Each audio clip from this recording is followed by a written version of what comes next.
Hello everyone, it is Joe here from OmniPoke, the channel that brings you guys everything Pokemon. Today is going to be the first of a new series where I go over the latest news in the Pokemon world. So here we are starting with January the 7th and January the 12th. There's been a lot of news this week, I'll be honest. There's a lot of new announcements. Detective Pikachu mini set, Miracle Twins, and Tag Team Starter decks all been announced for Japan. Alolan Marowak GX box is one coming to the UK pretty soon. The Unbroken Bonds is the new name of our English set, and we already know a lot of the cards within that. The Team Up pre-releases have been revealed as well. Those are happening later on this month. The Brock and Misty trainer decks do come with a few new cards to discuss. There's also some great new ink artwork Japanese products coming out this month, as well as a Tag Team GX to review at the end. So let's start off on the 7th of Jan, where we got to see this Detective Pikachu mini set.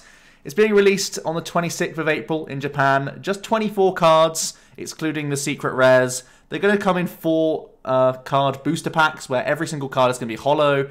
There's speculation that the artwork is going to be similar to the films, where they're going to be more sort of lifelike artwork. So that'll be really interesting to see how that plays on Pokemon cards.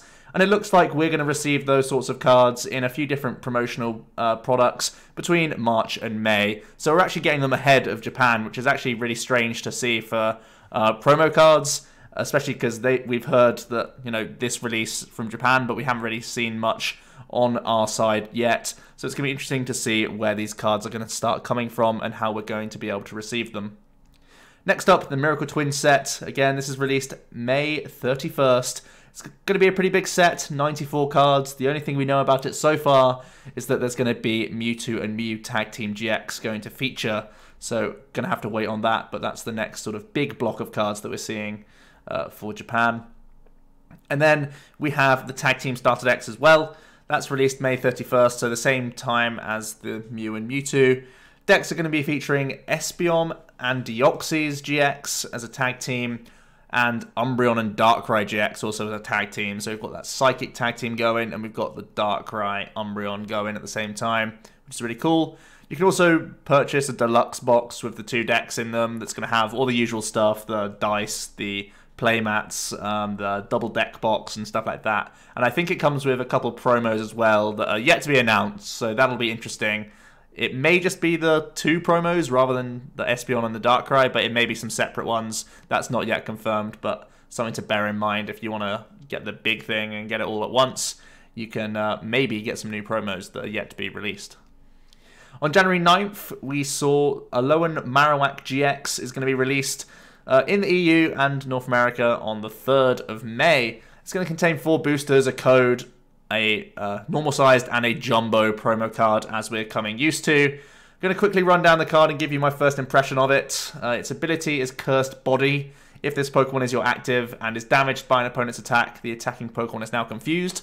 So it's a nice deterrent, or even if people are going to take a knockout against you, it can at least punish whatever's in the active position and force them to move out of the active the following turn. So if you're not able to respond KO, you can at the very least force them to move out your way, which is really cool. It has a first attack for Fire and 2 colorless Heat Bone. It does 90, and your opponent's active is now burned. So effectively, it's 110 base output. Not too impressive for Fire DCE. Where I am impressed is its Lost Boomerang GX attack, which is a 0 energy requirement GX attack, which is pretty nice. It does 50 damage to 2 of your opponent's Pokemon, and if a Pokemon is knocked out by damage from this attack, put that Pokemon and all cards attached to it into your opponent's lost zone. That's really huge text.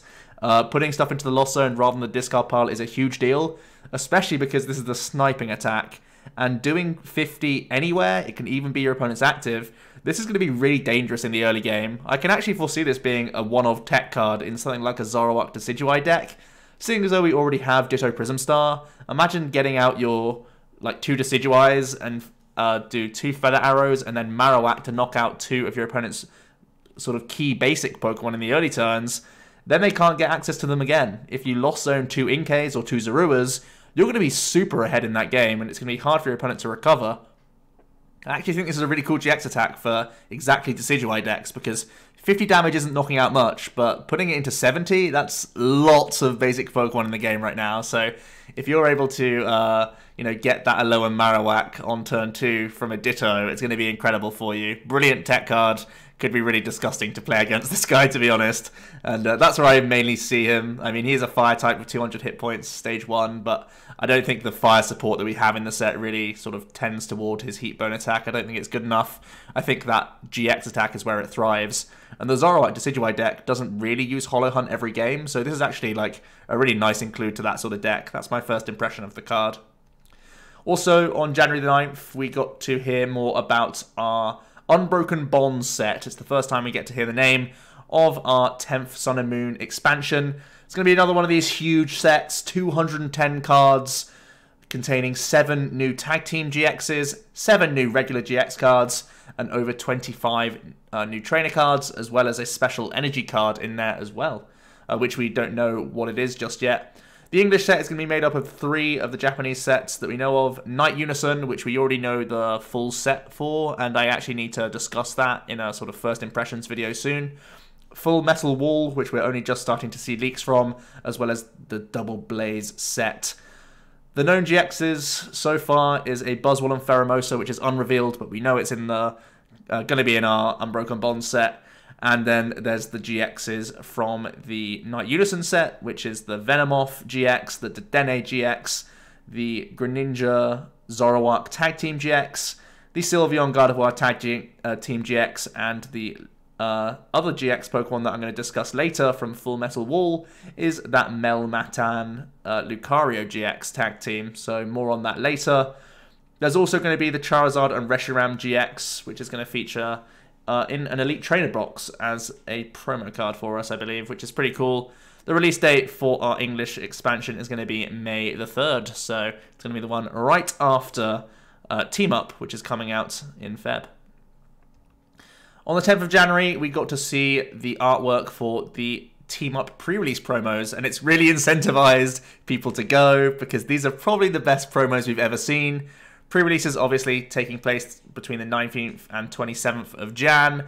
I'm really tempted to start going to some of these pre-releases, because grabbing yourself a Charizard is going to be great for collective purposes, and then for playing purposes, Jirachi and Zapdos are incredible, and Nidoqueen is even good fun to experiment with, and might be the best in actually a pre-release format, because it can just search out more Pokemon and does good damage. So, Zapdos in a pre-release format is actually quite difficult to keep moving. Jirachi wouldn't be too bad, but you won't play many item cards. But the Nidoqueen might be the MVP of pre-release, which is pretty fun to think about. So they all have their value, and it really makes the kits really worthwhile. And I think that's really nice that they're pushing pre-releases, getting people to the stores, and supporting the grassroots. So I really think it's worthwhile to head on over to some pre-releases later this month. It's going to be a lot of fun.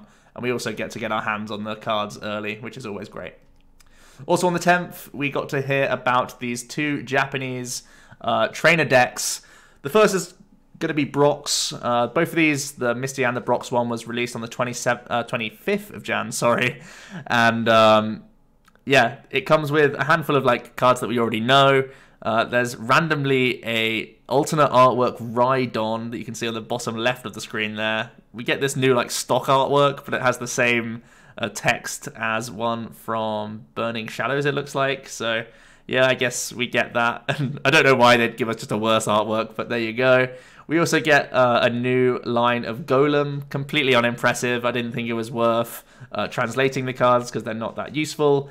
The main focal point is this new Onix GX, which is a basic 200 hit point fighting type GX Pokemon that has 3 attacks. The first is just for a fighting energy. You do 30 and flip a coin. If heads, your opponent's active is now paralyzed. That's actually quite frustrating.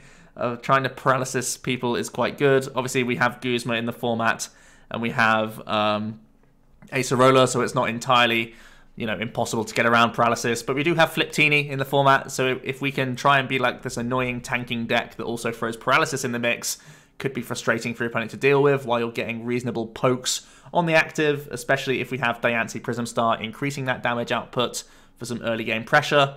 And then his 2 attack costs from there are humongous, fighting and 4 colorless. Heavy Impact just does a vanilla 150. Again, we have the damage buffs of the likes of Choice Band and Diancie, so this can be pushed into one-hit KOs, which I would really expect when it costs that much energy. And you also have the Avalanche Rock GX attack that, again, for that huge cost, does 200 damage. And during your opponent's next turn, this Pokemon takes 100 less damage from attacks. That's, again, really nice for the tanking approach of this guy. And if you're investing this much energy into him, you really want that energy to stick around. So using this GX attack is likely going to take 2 prizes, and you're also not going to receive a knockout coming into that next turn. So that's actually a pretty good GX attack, to be honest. As expensive as it is, the effect is powerful. Taking 2 prizes, denying 100 damage coming into you is nuts. You could be denying even more damage coming into you thanks to this Brock's Pewter City Gym stadium that we're getting. It says Onix GX takes 40 less damage from opponents' attacks. That's ridiculous. It's like a choice helmet, but not committing at all, which is great, so we can keep Choice Band for damage output. And of course, it also works for non-GX threats as well, so that's really good for you. The way we can start powering up these expensive attack costs is, in theory, the Brock's Training Supporter card that you get from this little deck. It says, attach an energy card from your hand to one of your Geodude, Graveler, Golem, Onix GX, Cubone, Rhyhorn, Rhydon, or Sudowoodo. And it just says energy card. It doesn't say basic energy card. So you can actually attach a DCE from your hand and then manually attach for turn a DCE. So in theory, you could go from Bind straight into Heavy Impacts on turn 2, which is pretty fun to think about if you are able to find your 2 DCEs quite early in the game, as well as Brock's Training, which will be difficult to do, but it does mean that you can burst an Onix onto the scene, which is quite fun.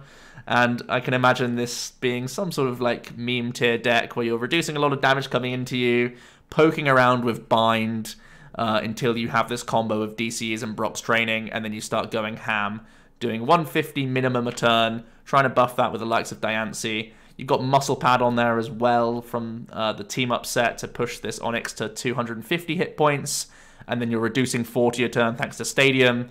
Obviously, it's a bit worrying that a Field Blower can reduce 90 of your hit points effectively all at once, but there is definitely some fun factor behind this Onix. Quite notably is that we are also getting reprint artworks of Pokemon Center Lady, the supporter that lets you heal 60 damage in all status conditions from your active, and the Brock's Grit supporter, which allows you to shuffle any combination of 6 Pokemon and energy into your deck.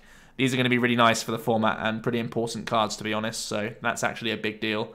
These will see play in some niche situations, as they have done previously when they were in our format, so definitely cards worth noting. Onto the Misty deck, also released on that 25th of January, of course. We gain a few less new cards in her deck. Just this Lapras for the non-GX Pokemon. For a colorless, you can confuse your opponent's active, and for one colorless, you do Hydro Pump, 10 damage base, plus 30 more for each water energy attached to this Pokemon. That's actually pretty good value, to be honest. It reminds me of the Vaporeon GX attack, which I profiled pretty recently. And as a non-GX, this is, you know, doing the same amount of damage, but essentially you need 1 more water energy to do the equivalent damage that a Vaporeon GX would. And being a basic that has 130 hit points, you know, isn't too bad. I can see this going into something like a Lapras, Quagsire, Naganadel type deck.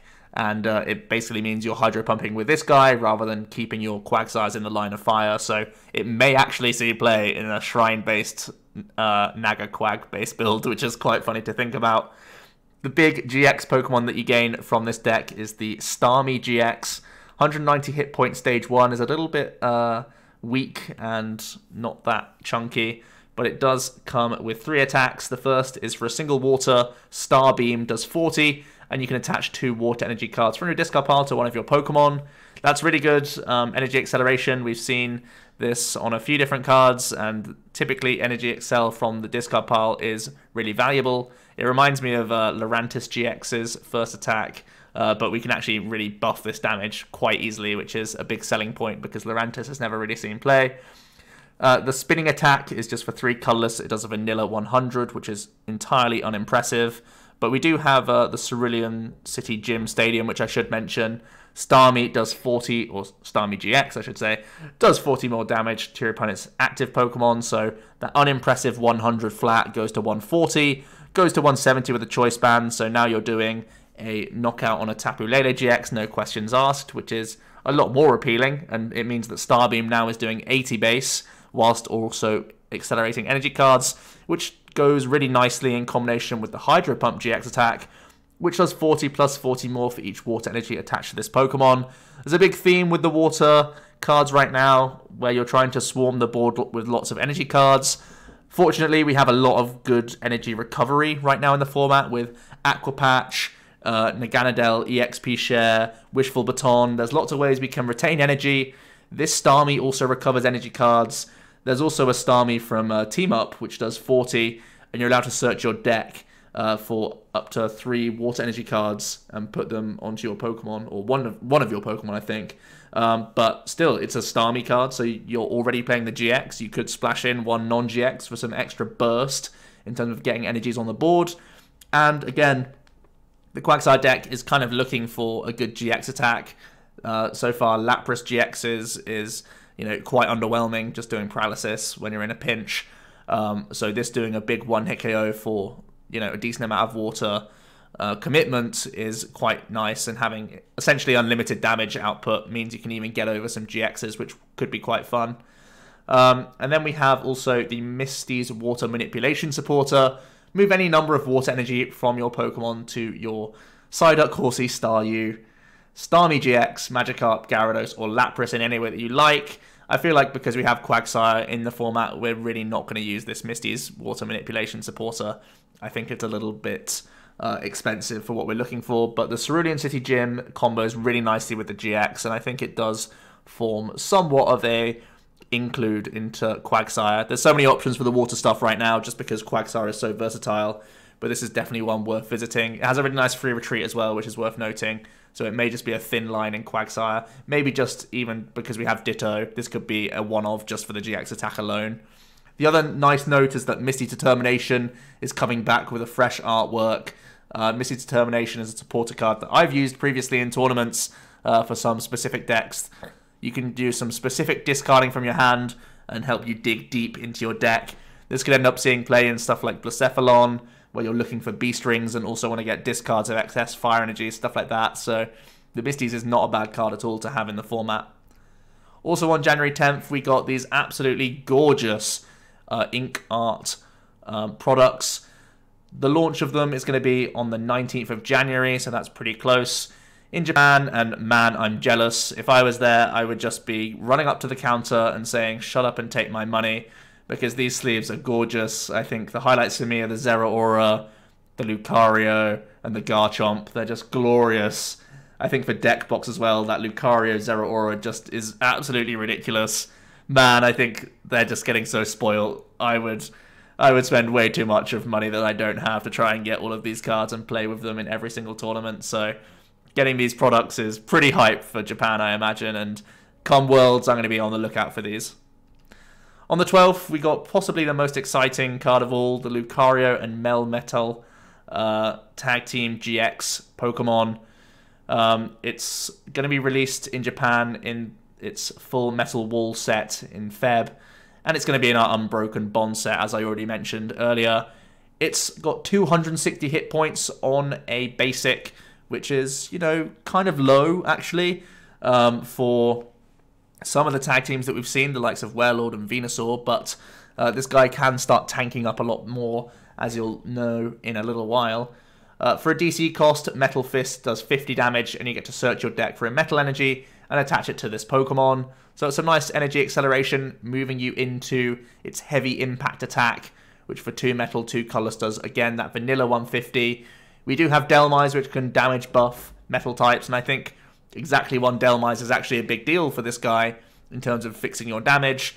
There's a few Stage 2 non-GXs with 160 hit points, which is worth getting over, as well as attaching a Choice Band, getting you into 190, which can be good for a lot of basic GXs. So I think Delmise naturally would fit into the Melmetal Lucario deck if it is to become one. And I think it might become a deck based off of this GX attack that he does offer. For a colorless, you do full Metal Wall GX. Until the end of this game, your metal Pokemon take 30 less damage from your opponent's attacks after applying weakness and resistance. If this Pokemon has at least one extra energy attached to it, in addition to the attack cost, so essentially a colorless and one extra energy, you discard all energy from your opponent's active Pokemon. This is pretty nuts, effectively giving all of your guys a reduction of 30 invisibly for the whole game is really going to make it grindy and difficult to get over these cards. It really makes the metal Pokemon even more tanky. They already have the likes of Metal Frying Pan and also the Metal Goggles that we're getting in the Team Up expansion. So I can definitely see this being a card for the likes of an attacking Steelix deck that we've previously seen work in a rogue sort of style. Now it gains a big GX attack that, you know, it's kind of lacking so far. And, you know, it could end up just being a quad Melmetal deck as well. Similar to how we're seeing Celebi Venusaur be sort of a quad build that's just trying to heal. You have the Frying Pan, which is kind of the biggest selling point for this deck, because Celebi Venusaur is a big tanking deck that simply folds to the Blacephalon archetype. Well, Melmetal has the Frying Pan on top, so it's technically even tankier, and you're not as worried about resistance.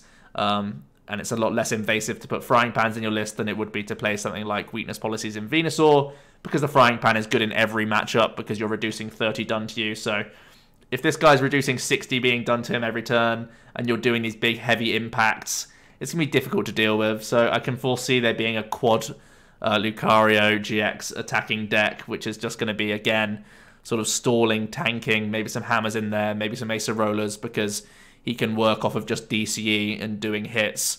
I really foresee this being awkward, annoying to deal with, and just a huge headache. This GX attack is such a pain to get over.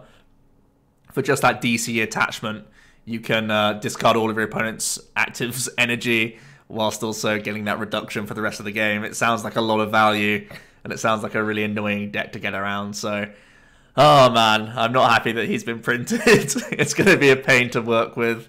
And as soon as you see that GX marker flip over, your math is going to be way harder to deal with all of these guys. So that's a big headache for everyone.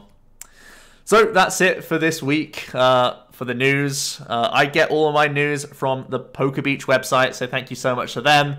Do check them out. That's where you can see the news. You can see there just the Lucario Melmetal post, and that's where I get all the news. If you did enjoy this news segment, please let me know down below. Would you like to change anything?